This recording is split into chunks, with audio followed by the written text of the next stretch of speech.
It's the 21st of February 2024. My name's Andrew Hopgood. Just journalising for public display. An ongoing fraud trying to be unregistered from a local GP surgery. I'll give some context and brief summary. I've covered this before in a previous video, but just to give some context of what this is about and the most recent information I've received regarding being unregistered from the said GP surgery. Now, back in 2017, which was 6 years ago, after the mistreatment, refusing to treat my mother in hospital and covering it up by this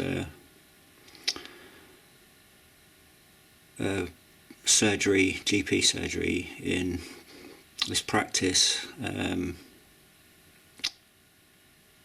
being involved in the cover-up of the mistreatment and deception that my mother was left with a leg infection, which wasn't recorded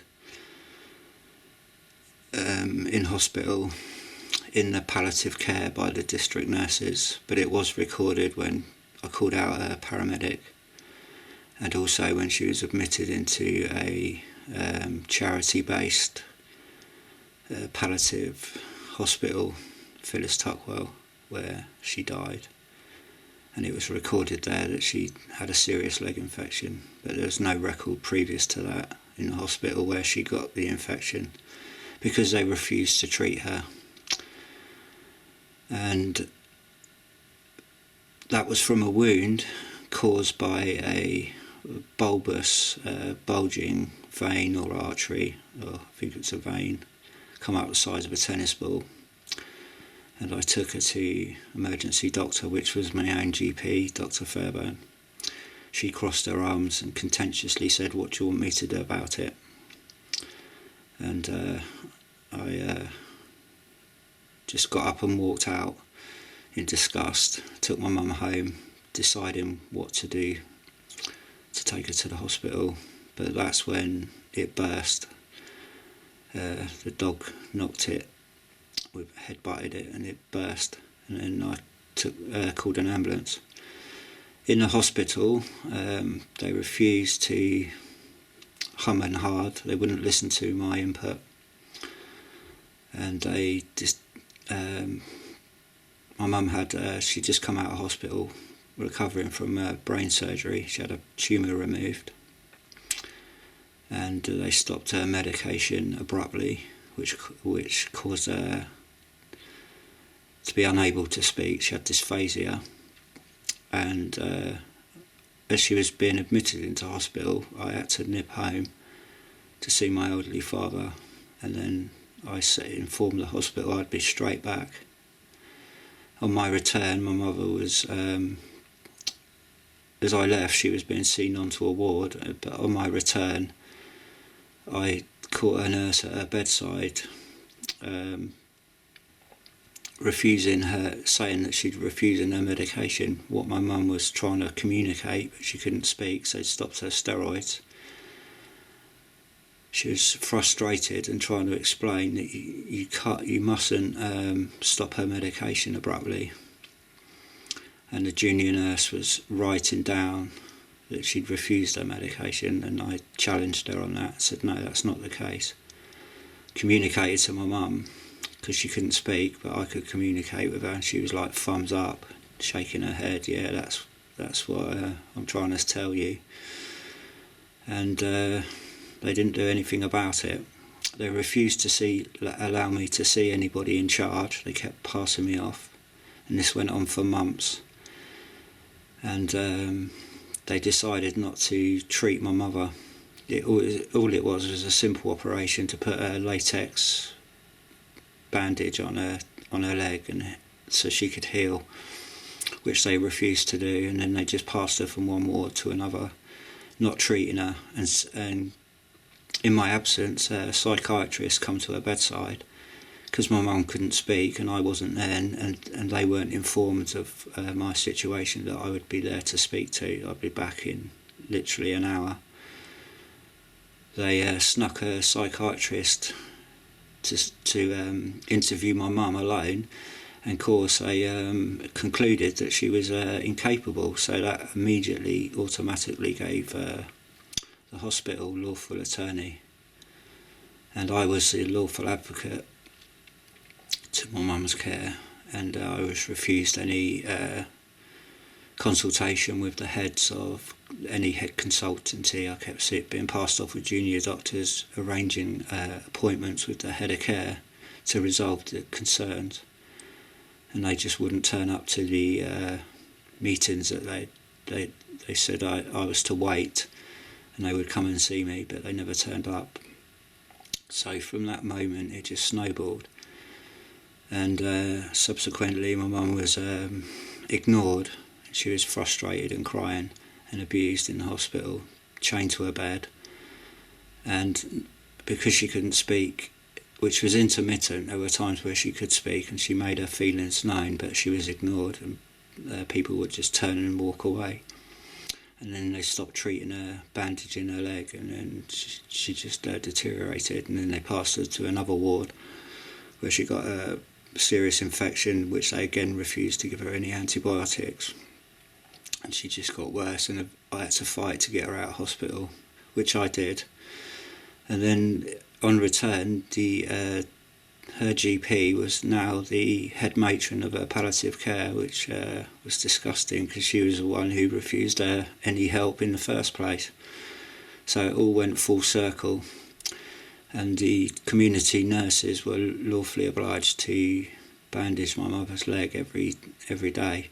I was unaware that her leg was infected because they'd bandaged over it, and they wouldn't bandage it every day, they'd bandage it every other day. So I was required to meet all these legal requirements when they were falling short on theirs.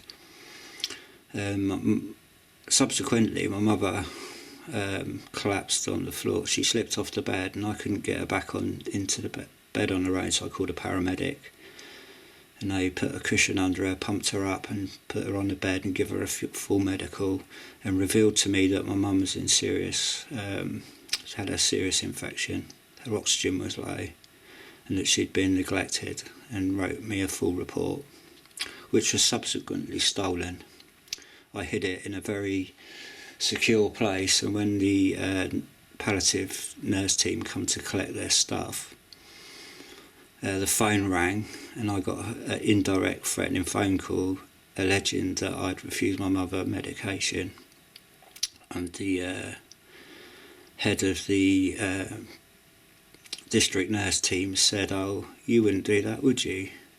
"Oh, I thought not." I said, "No, of course I wouldn't, you know I wouldn't." And she said, "Oh, well, I thought you wouldn't do that, would you?" So basically trying, saying if I said anything about the, because they were aware that the paramedic had been called. Now I never told them, so how they heard that, how they knew that, and how they knew where the document was hidden is a mystery. So I can only reason that they're listening. They were listening, and they listening devices, and they also could X-ray my house to know exactly where I'd put it. But that's a whole nother matter. But they went straight for the document to conceal the evidence, to get the evidence that I'd called out a paramedic with a complete contradictory legal record, and they took that. Subsequently, my mother was so much to cover, but I was looking after my mother 24 hours a day. She needed that sort of care, and they were pressuring me to have a palliative nurse, a Mary Curie nurse, which I refused because I knew what the game was, and my mother knew what was up as well. They knew that they were just trying to get her into Phyllis Tutwell to cover up their negation of care and their guiltiness. And I eventually, under a lot of pressure, they kept saying that I was going to break down, I was going to burn out, which I was fully aware that I was already burnt out. And I foolishly agreed to let a Mary Carey nurse for one night to care for my mother, and she gave her an illegal injection of midazolam or midazopan, which is an emergency drug to kickstart the brain in case of a full seizure, which my mum never had because she was speaking to this nurse as I went up to bed. And she was injecting her in the arm, and my mum slumped forward out of her face. And I said, what's that? She said, I've just given your mum a sedative to help her sleep. So she was talking to her 1 minute, and then the next minute my mum was like all flopped out. And I thought, oh, must be a sedative then. But in the morning she slapped a vial of, she put all the needles in the needle in the sharps box, and she slapped the vial on the counter on her way out and says, oh, you can get rid of that, can't you? And then left, got in her car and drove off, and I saw her out the door. And as I went to see what the vial was, I realised it was the midazolam, and I thought, you bitch. And you shouldn't have given that. You're not qualified to give that. And that was for an emergency only. I knew the law, and I'd also spoken to the pharmacist who prescribed it, who had serious concerns about it. So I knew what it was for, and I was well informed what it was for, and when it should be used, and it was used inappropriately and deliberately. So you incapacitate my mum so they could take her into Phyllis Tuckwell. Well, subsequently my mother died, and about 2 years after, I was looking on another local website. I was on my computer looking at another surgery. Then I noticed that the doctor in question, Dr. Fairbairn, was now practicing at this surgery. I thought, that's a bit odd. She's a senior partner in Alexander House surgery. Why is she now practicing as a bottom of the rung at this other surgery, local surgery? And I thought, that's strange. Mentioned it to my father, and I said, did you know that our doctor is not practicing at Alexander House anymore? And he said, oh no, I'm not aware of it. And then over about 24 hours later, I get a letter through the door. This is in 2017, saying, oh, our doctor's left. This is 2 years after she'd left, or a year. I don't know in between the 2 years what period she left the surgery, but we got a letter to say, oh, we've had a shuffle around, and your doctor's no longer practicing here, and your new doctor is Dr. Marshall. Now, I didn't want to have anything to do with that surgery for obvious reasons, and I refused. As did my father. We put it in writing that we didn't want to practice and why. And I put that in writing. It's all recorded. I've all got it privately documented, and receipts and the proof of posting and receiving these said letters. And I gave the reasons why, which was for the abuse of my mother, the cover up, and also for at least three false medical reports on my record, which were false and which I'd reported but had been ignored. And I won't go into those. I've gone into those already. And I didn't get a written response. I got a threatening phone call to say I was delusional. One was over a doctor who'd I'd had badly treated before, and subsequently left the practice, but then later was re-registered there because there was nowhere else to go to get a GP. So I had to go back, and then under condition that I never mentioned the said event. and so it was ignored from the beginning. I said I want my medical records updated, I want them corrected, I want them changed, and gave the reasons, plus the reasons for my mother. And I got a phone call threatening me to say that I was delusional and I was out of my mind, which I refuted, and reasoned with the person I was on the phone to that I'd written to, and said, well, you need to check the records at the hospital, Frimley Park Hospital. That's where my mother was treated also, to confirm that what I'm saying is true, because it's on my medical record and I've read it. So they were trying to tell me that the doctor I'd mentioned did not exist. Well, I knew that they did exist, and even have a registration card with her name on it, which subsequently has gone missing from my home. But anyway, so a written refusal to be registered at that doctor was ignored, and it carried on being ignored, and I wrote again, and just heard nothing for years. Following that threatening phone call, I get a knock at the door from another local surgery and a social worker, and I knew why they'd come round. They'd come round to try and section me, and I refused them entry into my home. Asked them why they were coming round, they wouldn't tell me, and I said, did you read the letter that I wrote to this Dr. Marshall? And the letter wasn't responded by a Dr. Marshall, it was responded by a Dr. E.L. Now, there is no Dr. E.L., but there is a Dr. Earl. So there's no record of that phone call, and the no acknowledgement of my written letter.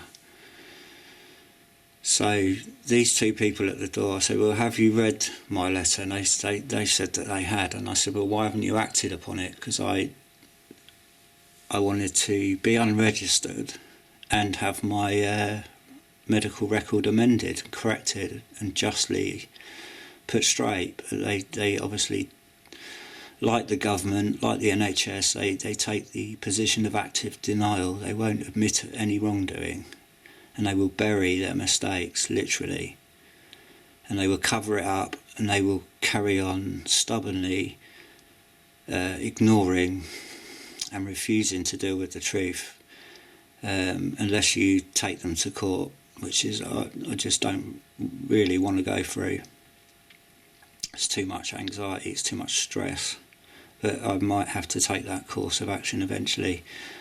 This is why I document everything, and I'm documenting this. So following that visit, which I believe was an attempt to section me, to discredit me, to assassinate my character, and to try and put the onus back on me, that it's all it's all delusional, there's no record of it, it's their word against mine.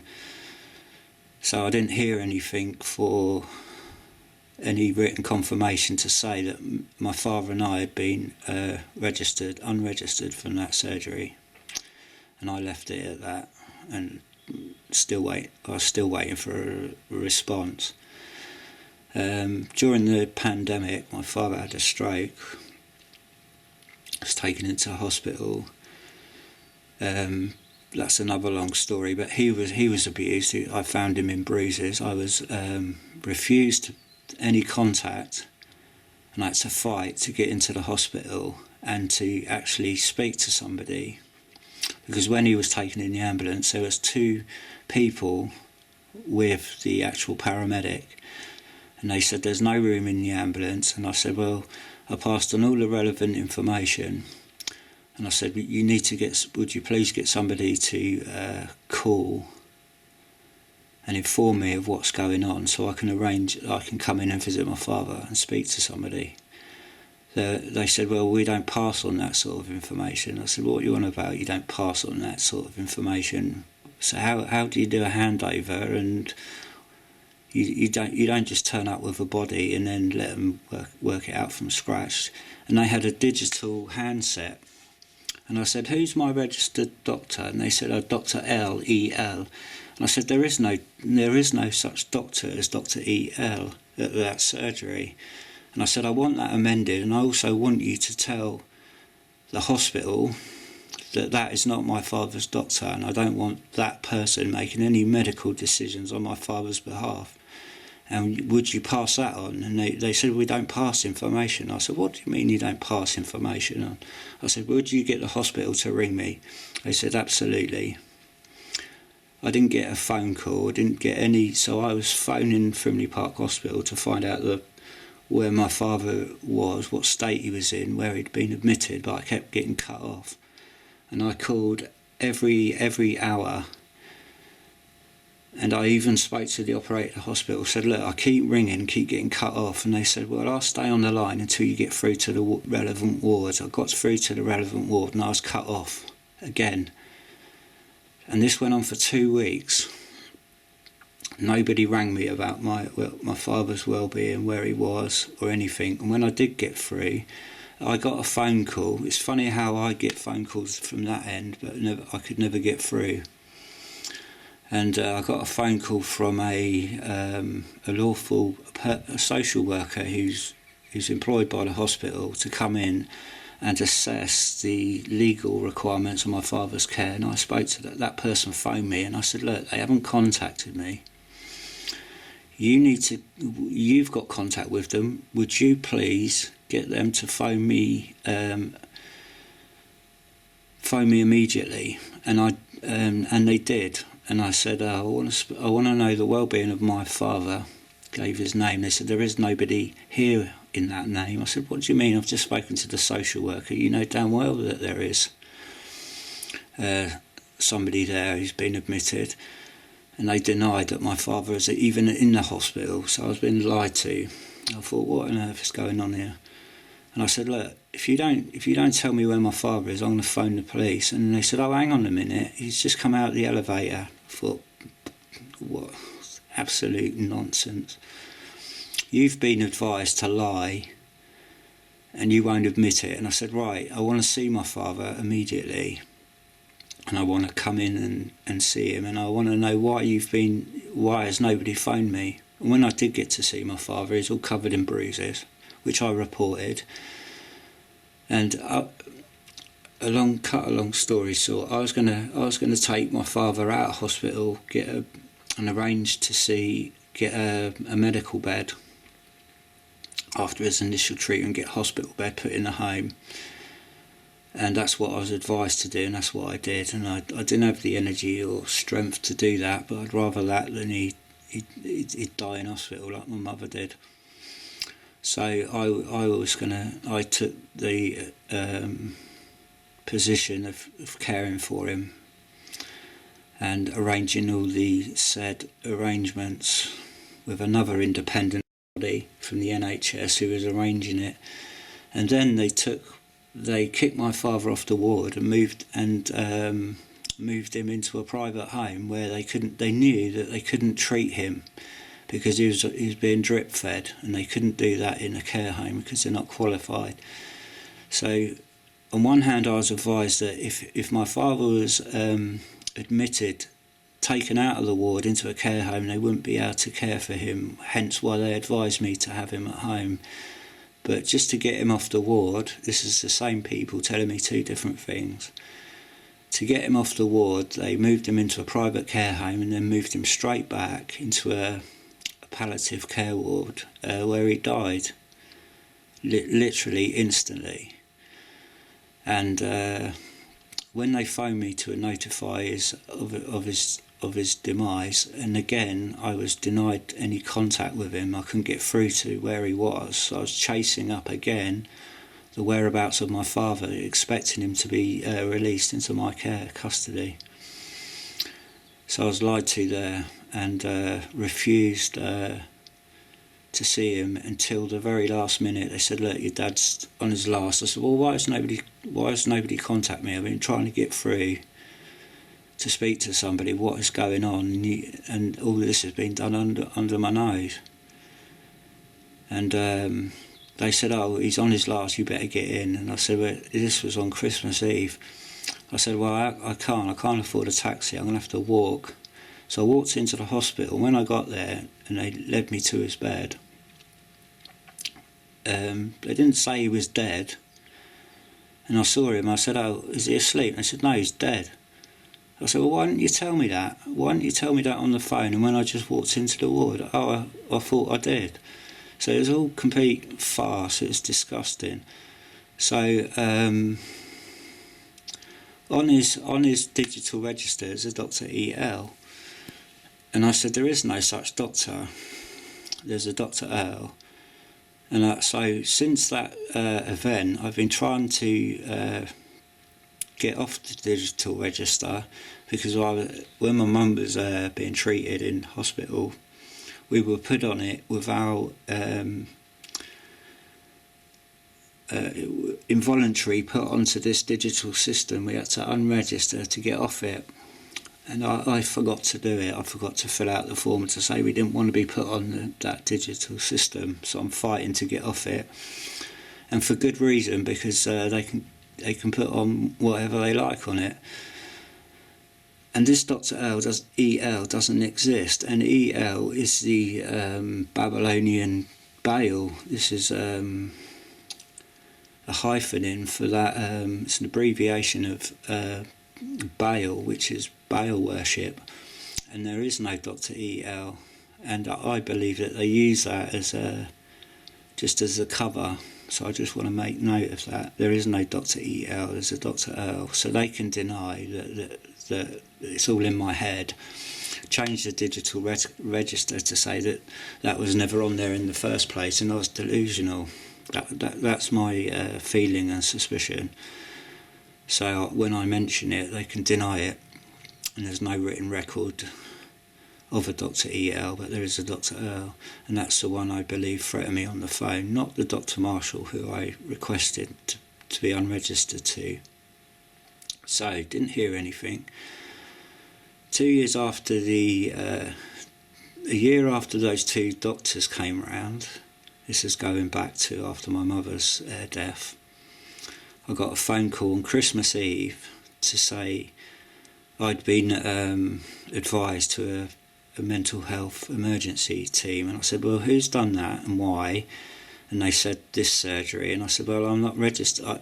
I've written and requested to be unregistered at that surgery, and they have no business on my behalf referring me to a mental health unit." And they said, "Oh, that's strange. We didn't know."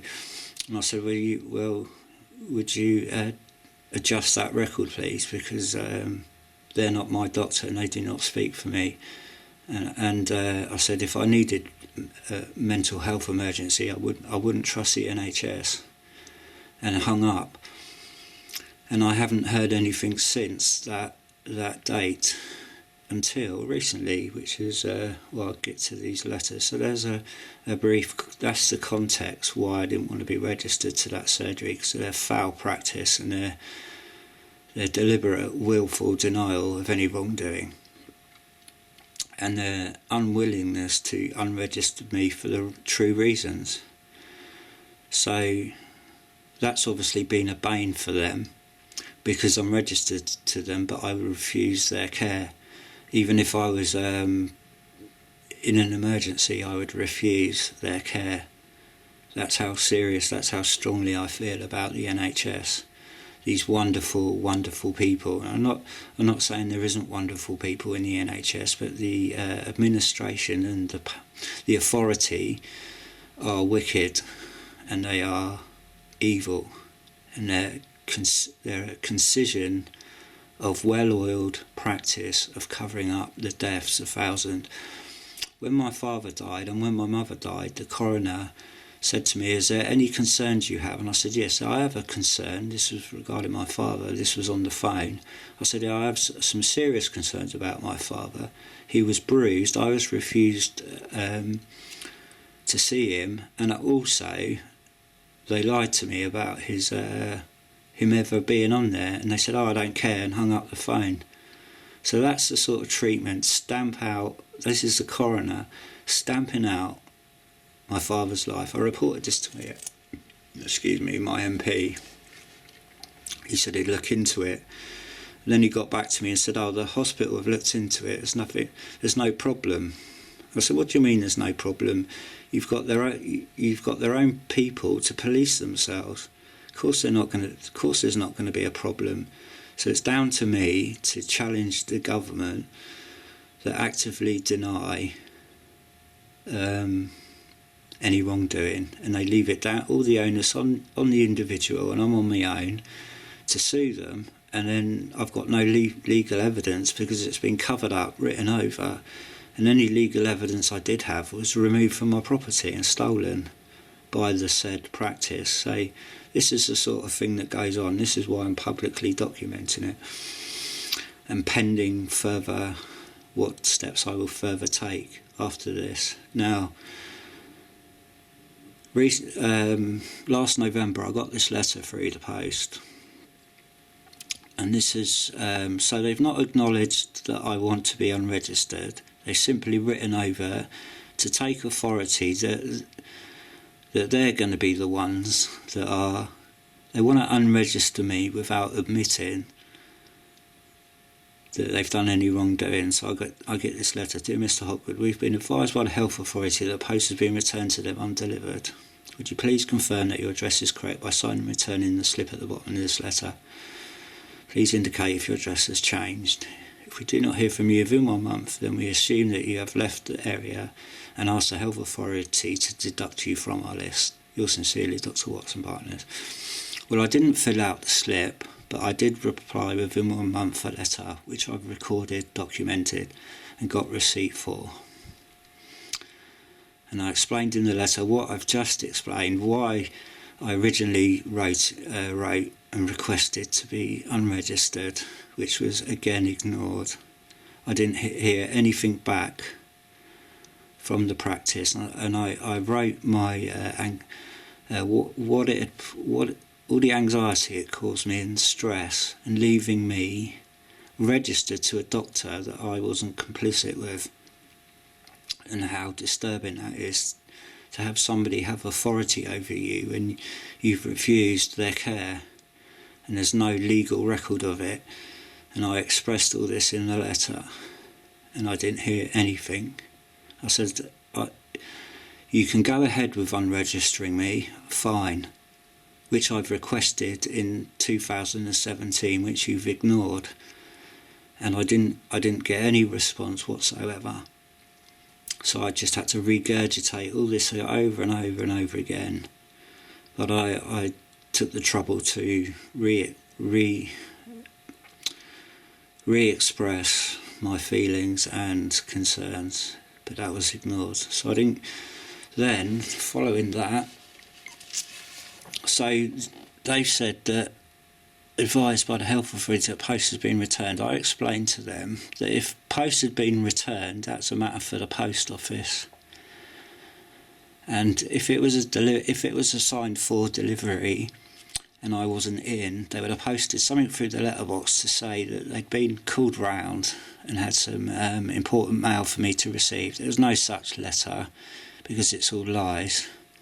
And I said, well, that's a matter for the post office. If it's been undelivered, the post office or the courier has failed to put the letter through the letterbox, hasn't it? It's not a problem with me. So they're using that excuse so they can take authority of unregistering me for that reason if I didn't reply. I think they were hoping that I didn't reply to their letter, so then they can just strike me off their register with no record, because they've obviously got to give a reason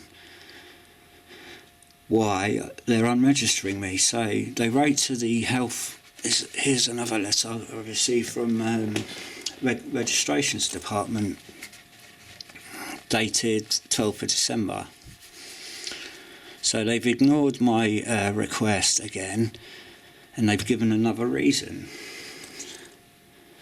And they have put, we have been informed by your GP practice that your address is outside the boundary covered by their surgery, and you should therefore register with another practice covering the area where you live. Your name will be removed from the list of Alexander House Surgery on the 11th of the 1st, 2024. So that's 7 years after I originally requested to be removed from their registration, which was denied. So this is a farce. So this is why I'm recording it and making it public. If you have any query about the removal of your name from the GP list, please contact the GP practice. It's important that you register with another practice without delay, as your current doctors are not obliged to treat you now that you are no longer living in the area covered by them. Well, they wouldn't visit anyway.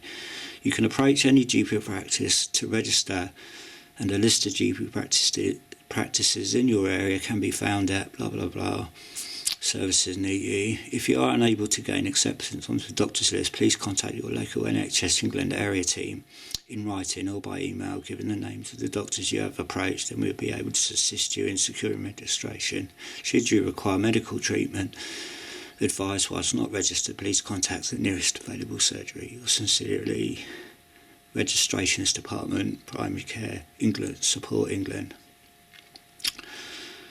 Right, I thought, well, there's another reason now they're giving that I'm outside the boundary. Now, I've been at that surgery since my birth, and I'm 54 this year. So that's not been a problem before, and I've actually only moved once in my lifetime. Well, twice, but the second time was only a few hundred yards from my old house, which was closer from the original where I was as a child growing up, and that was our surgery. So we're actually nearer the surgery than I was when we were first registered there, which has been a family doctor since I was born. So that reason is false. So I wrote to Registrations Department and got a receipt. I don't think I got a receipt this time, but I have written, and it's been over a week. I did delay in responding. I did procrastinate, I just didn't want to deal with it, but I got round to it. Wrote to Registrations Department, sent a copy of the letter, and that's another reason why I was delayed, because I had to find a photocopier, and I have difficulty walking, so the next time I was in town I'd use the photocopier in the library, which I did. Wrote back explaining all again the response to that letter, and the reasons, gave a copy of that letter with a copy of this letter and my letter, stating why the real reason was and what had happened in the past, and this was not the real reason, and that I had no faith in the NHS, no faith in the any government agency, the government or the NHS. That I wanted, I wouldn't see a doctor, and the real reasons for being unregistered, which dates back to 2017. I explained what I just explained, and also said I would requested that I'd be removed from the digital register, and explained what I'd already explained about the false information on my father's digital file that come up with the paramedic crew, that he was under a Dr. L. And I requested that that it be put in record that I have no faith in the NHS, any government department, and I want to be removed from the digital register, and also how to be unregistered if that was not something that they could do. So I've written to these people. We've been informed by a GP practice that you're outside the boundary covered by their surgery, and you should therefore register with another practice covering the area where you live. Your name will be removed from the list of Alexander House surgery on the 11th of the 1st 24. If you have any query about removing your name from the GP list, please contact the GP practice. So I explained that I will not be registering with any NHS doctor, and would you please amend the record. So that's what I wanted to document and make publicly available, just to show how these people cover up and whitewash over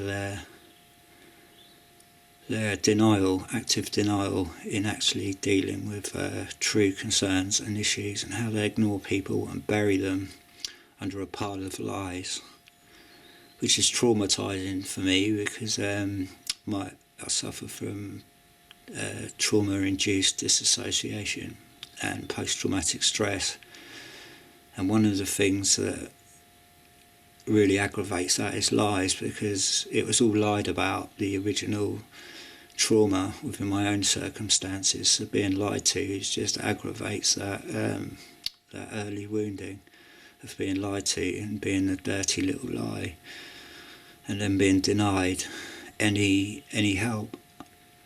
And I believe they know this. Then they're complicit with, because it's a government department, it's run by a covert arm of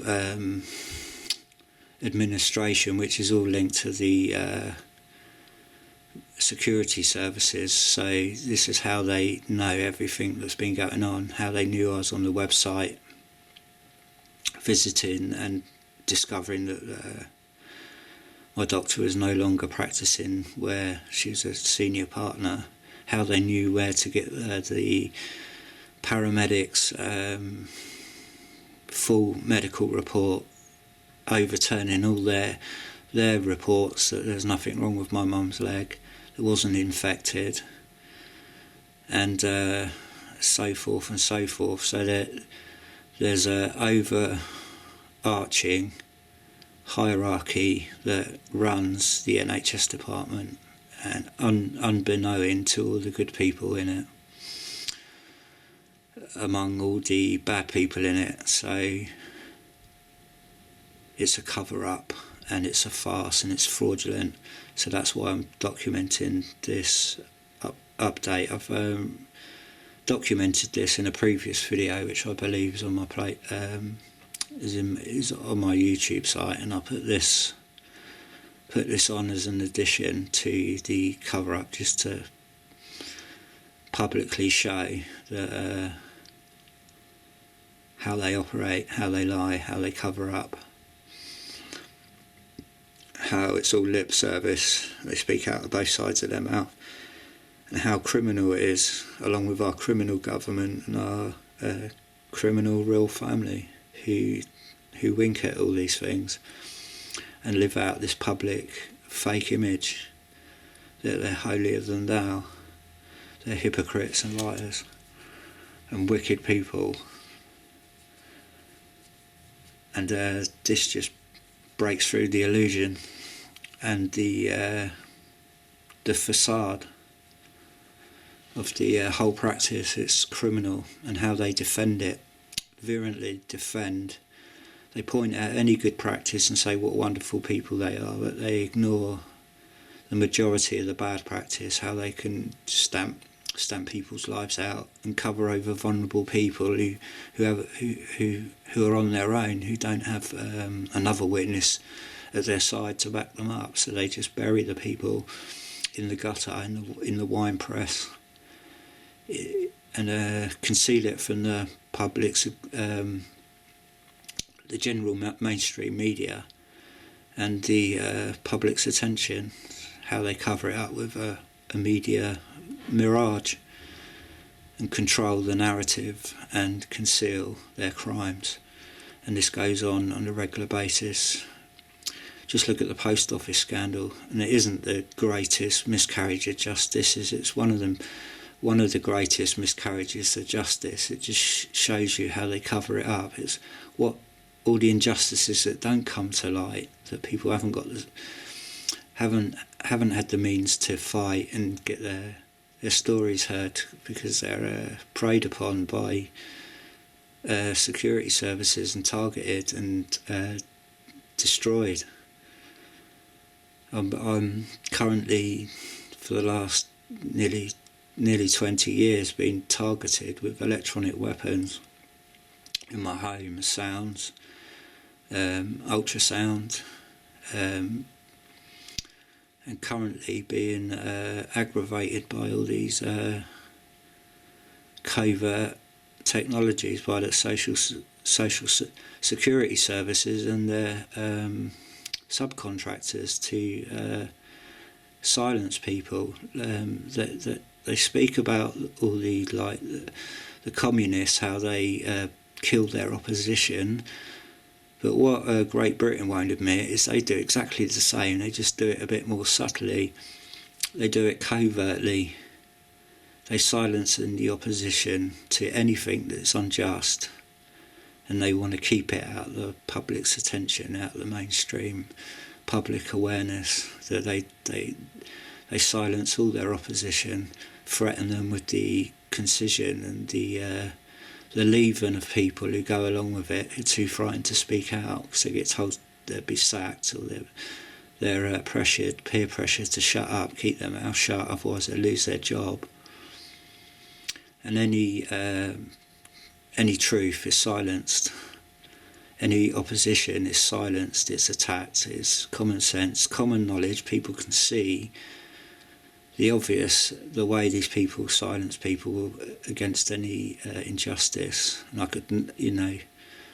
don't have to tell people all the injustices and the opposition where people get cancelled, the cancel culture.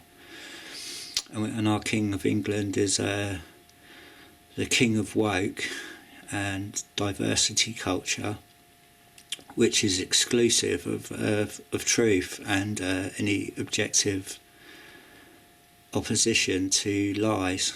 And those people are cancelled. And he's the sponsor of it, he's the chief of it. And he serves the Pope. He's breaking the Protestant oath. And this diversity, inclusion, he defends all faiths and not the Christian faith, not the Protestant faith. And he stands as an imposter in the name of Christ, and he's supposed to defend Christians. He doesn't. He's supposed to defend the true Christian faith, which is separate from all the other faiths. Doesn't mean we believe in freedom of worship, but the Christian faith is exclusive to all other faiths. It will not hold hands with anything false, because it's the Christian faith in the true and living God and Saviour Jesus Christ, not in all the other idols and false worship. And it's our law to keep popery out of Parliament. The Roman Catholic pontiff is a heretic and claims all authority over the power of the earth, every nation and every religion. And the Church of England has joined hand in hand with ecumenism, which is all churches, all faiths together in one body under the Catholic yoke and umbrella of the hierarchical, dictatorial, militarised body of the Catholic Church, which is breaking our coronation oath. He's breaking the coronation oath, he's breaking the Bill of Rights in Parliament, and so are all the politicians. And this is why this practice is actively denied. This is why they don't do anything that they should do, like stop the boats, because they're controlled, and they have to do all these whitewashing lies to appear that they're doing something when in fact they're leading people up the garden path and being two-faced, speaking out of both sides of their mouth, allowing this diversity gender ideology, and then and then appearing to be addressing it in the other side of their face and against it. And it's just a political spin, and the king is fully supportive of this behaviour, of this diversity rubbish, this deception, which excludes the true Christian Bible believer and the law-abiding citizen. All these other people, it supports their criminality and lies. So I want to document this practice to show people what really goes on, and when you challenge it, there is no avenue to resolve your concerns. They didn't expect me to say that I want to be unregistered. They thought I would accept their registration to a new doctor blindly, but when I challenged it, it threw the conveyor belt out of sync, and they can't deal with it, so they have to right over it that it never happened, put all the onus back on me, that I'm the liar, that I'm the victim. They victimise the victims. They victimise vulnerable people and make them out that they're the problem, rather than taking responsibility for their own actions. That's why there's no accountability. And they say, oh, you can vote them out, but you only vote another government body in that carries on the dirty work. So it's all lies. There is no accountability, because whether you vote Tory or Labour, you're only voting for a worser evil, or the lesser evil. And the Tories are the lesser, and the Labour are just they're just going to be far more blatant with their net zero rubbish and their trans agenda and their diversity agenda and their all the wokery, so-called wokery that goes with it, the woke shake. And this is the state of our country: lies, criminality, planting of criminals into our country, like it's going on nationwide, it's going on worldwide, it's happening all over the globe, that they're planting subversive agents and going to foment and cultivate this aggravation to break the spirit, to break the back of the British people, like they break the back of our industry and our self-sufficiency. They destroy it, they sabotage it, because they want control over our independence and sovereignty. And our king and government are willfully, have already given it over, but they're playing out this facade that they're against it, when they're fully committed to selling us out to a foreign power under the Roman pontiff. So people should be warned what is really going on, and see it for themselves, and research history and research all the components to the Illuminati, the secret shadow powers that control the military, control government through blackmail and vice, and are responsible for silencing their critics, just like Putin, just like the communist China, just like any dictatorial power. They're all the same. They're all in bed together. They all visit the Pope. They all give allegiance to the Pope, which is breaking our law. And anyone who